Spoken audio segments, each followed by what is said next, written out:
What's happening, everybody? Welcome back to the channel. My name is Kyle Pancis. If it's your first time tuning in, please be sure to smash that subscribe button. If not, thanks for your continued support.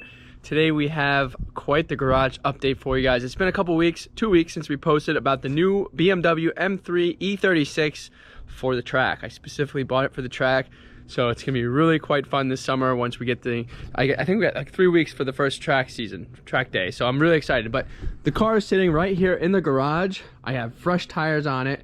I got the tow hook on it. But before I spoil you with all the information, let's hop into this. Stay tuned.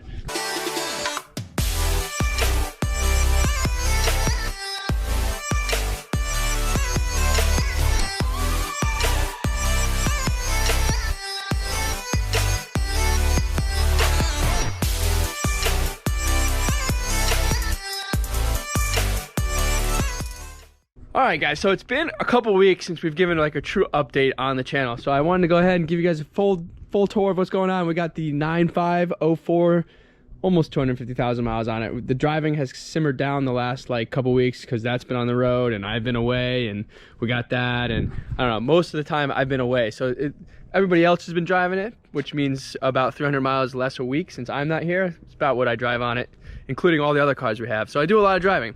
But anyways, this thing's been running really good. It's a little salty right now. We had some snow last week, so I am gonna clean it today since it's nice weather outside. But it's been running good, no issues, status quo. Still freaking amazing. I love that thing. Drove it the other day. Here we have our new Gen 9.5. If you guys haven't been following the channel at all and you're new, we did a rebuild on this. We purchased it off Copart. It is not a salvage title. If you guys aren't familiar, it is not a salvage title. We got really lucky that the state had removed the branded title. So it's a clean title with an accident, obviously, from the front end, but really awesome car to drive. Got the updated screen in there. And this thing's been really awesome. No complaints at all. So that's the update on the Saabs. Now into the BMW. So this thing's been quite a little bit of a trick getting up on the road. I made the mistake. The guy that I purchased these rims off of said to get spacers for the front, and I didn't understand exactly what he was referring to. But now that I've spent money on 2 brand new front tires because I didn't get spacers, here I am with the car in the garage. As you guys can see, I'm waiting for the right spacers to come. I ordered 17.5 millimeter. So, because what was happening was the strut was rubbing on the back of the tire, which causes an issue. Obviously, I had a flat tire. Thankfully, I wasn't far away from the house. But regardless, we're waiting on that. But anyway, so we got fresh rubber, spacers for the front. And since we got 3 weeks left till we get this thing on the track, I really just wanted to go through the car myself. Since I don't really know the past, I know, obviously the cooling system looks like it's been updated here, since I haven't really given you guys the full tour. So it's got the updated cooling system, looks like a good brand new radiator. The hoses look pretty fresh. We have a nice cold air intake, which also looks like it's in good shape. I mean, this car is not a perfect example E36, but for what I paid for it, I think I did all right, and I'm hoping it treats me well on the track. I have the hood open because literally before I started the camera and turned it on, I actually just switched out these hood struts since these were shot. This hood was not staying up. I had to put, like a vice grip on here to keep it from falling. So now we're looking okay. So update on the hood. Okay, so that's what I wanted to say. So for fluids, I wanted to do all fresh fluids because obviously don't know how long things have been sitting. I know the rear diff has been serviced from what I was told. So, but in the meantime, I purchased new Motul brake fluid. So we're gonna bleed the brake system out. We got fresh oil over here. So we're gonna change it, put fresh oil. I'm using factory spec oil, guys, which is a 5W40 on it, and I'll probably run a little bit extra oil. I am going into the hot summer months, so I didn't really need to go any heavier than that from what I was told. Maybe I'm wrong, but from a guy that races these things all the time said 5W40, which is factory spec.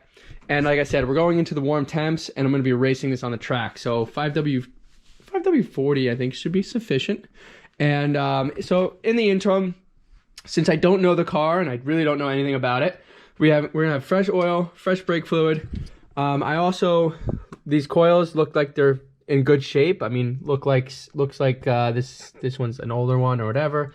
But since this is leaking the valve cover a little bit on the bottom right here, which is a common thing for these to leak on the corners, I ordered a new gasket, and since I ordered a new gasket and I will be taking these coil packs off, I ordered 6 new coil packs with 6 new plugs. Like I said, I don't know how long those plugs have been in there or anything of that sorts. So for me to be safe rather than sorry, fresh plugs, fresh coils.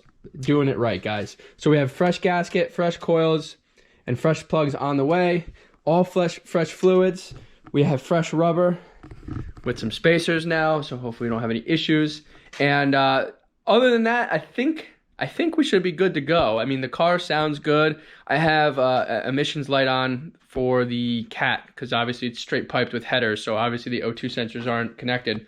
So I have to get that tuned out. So there is a check engine light for that. Excuse me.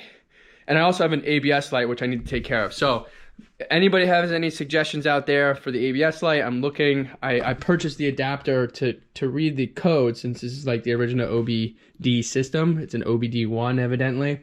So I can connect inside with the OBD2 port, but they also have this extra port from BMW, which I ordered the adapter. So I'm kind of learning this car as I go. I might be making a few mistakes here and there, which is already costing me some money, but I think from here on out, we're going to stop with that and really just sit back and try to learn the deal. So, you know, here I'm missing a stud, which we need to order because obviously that's not good for the track.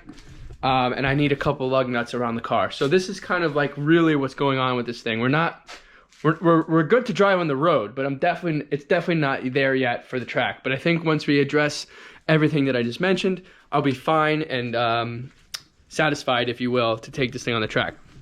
So the last thing that we're working on too, you guys see I got the new tow hook in. That's a regulation requirement for the track. So I purchased one off Amazon.